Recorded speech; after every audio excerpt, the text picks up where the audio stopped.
Welcome to another deep dive, and today we're diving into something a little different. We're going to be looking at isotone facials, and we've got a great source to guide us through this exploration, the Isotone transcript by Dr. Lev Nemotin, PhD.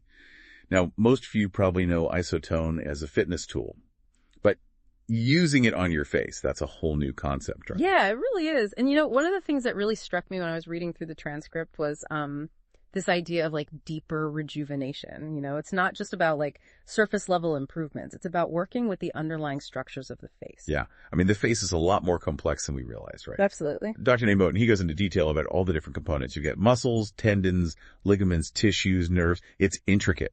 It is. And the transcript really contrasts isotone facials with, kind of those superficial facials that we see everywhere. And I think a good way to think about it is every time you smile, every time you frown, you're actually giving those facial muscles and nerves a tiny workout. And so what isotone facials do is they kind of amplify that natural process and potentially, slow down that age-related decline in expressiveness that we all experience. So instead of just slapping on creams and serums, we're actually talking about working those facial muscles and stimulating blood flow to the underlying structures. But I do have a question about the blood flow. Wouldn't increasing blood flow potentially aggravate certain conditions, say rosacea? That's a really good point, and something to be mindful of for sure.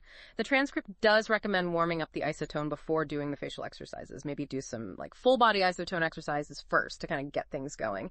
But as with any new fitness or wellness routine, it's always best to consult with your doctor, especially if you have any concerns, right? Always good advice. So it's like a warm-up for your face. Yeah. Prepping it for a more intense workout. But what exactly are we talking about when we say isotone facials? Is it literally rubbing your face with the device? Well, it's a bit more nuanced than that, actually. The transcript describes using gentle rhythmic strokes on the face with the isotone, almost I guess you could say a specialized massage, but the focus is really on achieving this 5 per second rhythm, which might, and this is something that Dr. Nemotin only hints at, but it might be linked to the body's natural frequencies and maximizing cellular absorption of nutrients. But, more research needed on that for sure. Okay, so targeting specific areas. Yeah. Using that rhythmic massage technique. It's not just general massage that you might get at a spa or something. Exactly. It's not about replicating a traditional massage. It's about targeted stimulation, particularly focusing on blood flow to the facial bones and the soft tissues. Yeah. I mean, you know how after a good workout, your muscles feel energized? It's kind of isotone facials aim to do the same for your face, but on a more microscopic level, revitalizing those cells and tissues. But I gotta say, the whole warming up the device for facial exercises, it seems a little overkill, doesn't it? Yeah. Couldn't you achieve the same effect with just a warm compress? That's an interesting thought.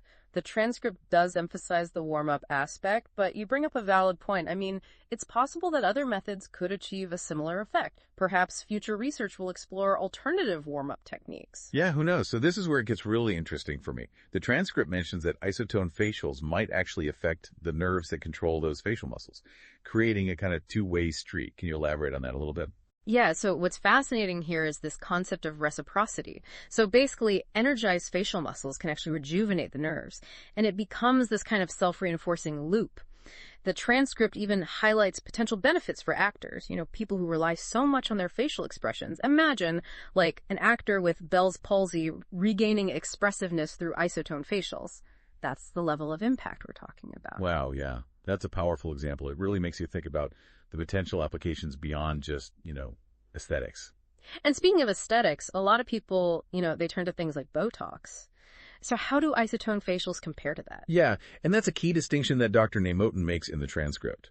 He positions isotone facials as a natural alternative to procedures like Botox, which, as we know, can sometimes have, negative side effects. Right. We've all heard about those potential downsides. So it seems like isotone facials offer a gentler, more holistic approach. Exactly. And now you might be thinking, okay, where can I find a trained isotone facial practitioner?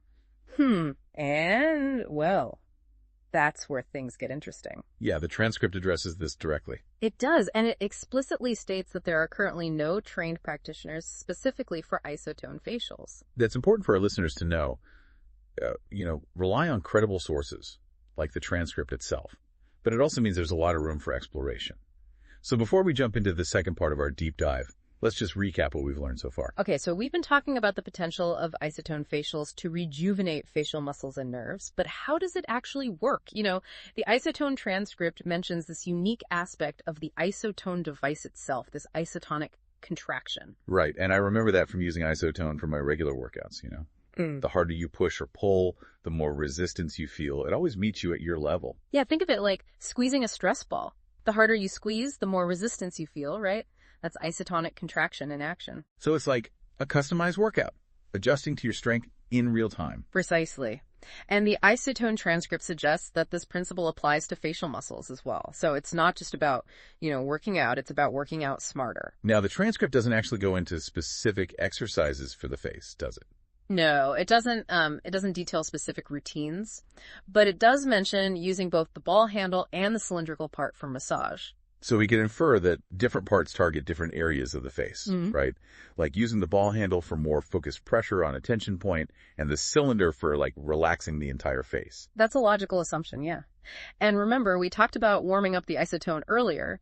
That heat can further enhance the massage benefits, relaxing muscles and improving blood flow. Okay, so it's not just about the exercises or the massage technique, but also about utilizing the heat generated by the device itself.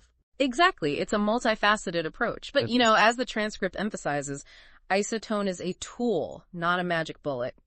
Isotone facials are meant to complement a healthy lifestyle, not replace it. Right. So we still need to prioritize like a balanced diet, sleep, stress management, all those foundational elements of health. Absolutely, yeah.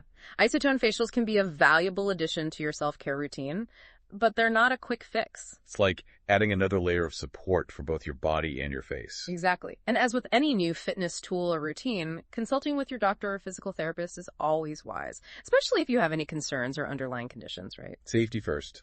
Always good advice.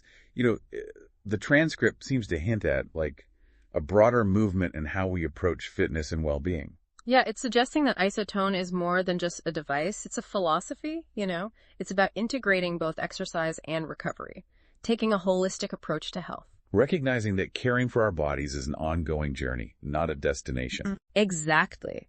And isotone gives us the tools to take control of that journey, to feel our best, both physically and mentally. That's a great way to put it. It's not about, achieving a certain look or fitting into a mold. It's about feeling good in your own skin, embracing a lifestyle that prioritizes health and well-being. Beautifully said. Finding that sweet spot where we challenge ourselves physically, while also honoring our body's need for care and attention. And isotone seems to provide that balance, right? Yeah. Allowing us to push our limits while also nurturing ourselves. Yeah, it's a powerful combination. And that's what makes this deep dive into isotone facials so fascinating. It's not just about, a beauty treatment. It's about a shifting perspective on how we approach health and well-being. Opening up a world of possibilities when we take a more holistic approach to taking care of ourselves. Indeed. And with that, we've reached the end of part 2 of our deep dive. But we're not done yet. We'll be back shortly to wrap things up and explore some final thoughts on isotone facials. Stay tuned. Welcome back to our deep dive into isotone facials. It's pretty amazing to think that this fitness tool that we're all familiar with could have such a profound impact on our faces. Yeah, it really does challenge our preconceived notions of facial care, doesn't it? We're so used to thinking about creams and serums and all that, but this is like a more active, holistic approach. Absolutely. And we've talked about, how isotone facials could potentially improve blood circulation, engage those facial muscles, and even rejuvenate the nerves that control those muscles. Right, and all of those benefits could translate into, everything from improved skin tone and elasticity to increased facial expressiveness. And remember, Dr. Nemotin even suggests in the isotone transcript that this could be a natural alternative to things like Botox. Which, as we know, can have some, potential downsides. So for our listeners who are intrigued by all this, what's the takeaway? What can they actually do with this information? Well, I think the isotone transcript gives us a really solid foundation of knowledge, but there's still so much to discover about isotone facials. And I think Dr. Nemotin is kind of inviting us all to join him on this journey of exploration. Especially since, as we learned, there aren't actually any trained isotone facial practitioners yet. Exactly. The transcript makes that very clear. So it's really about empowering individuals to explore this for themselves, to experiment and see what benefits they can uncover. It's a good reminder that we don't always need experts to dictate our wellness journey, right?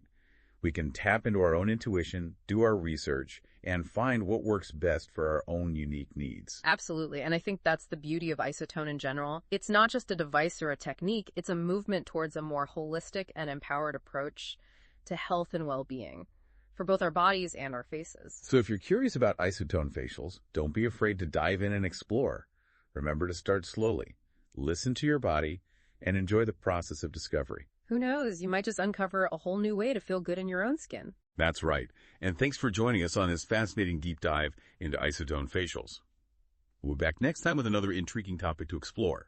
Until then, keep learning and keep diving deep.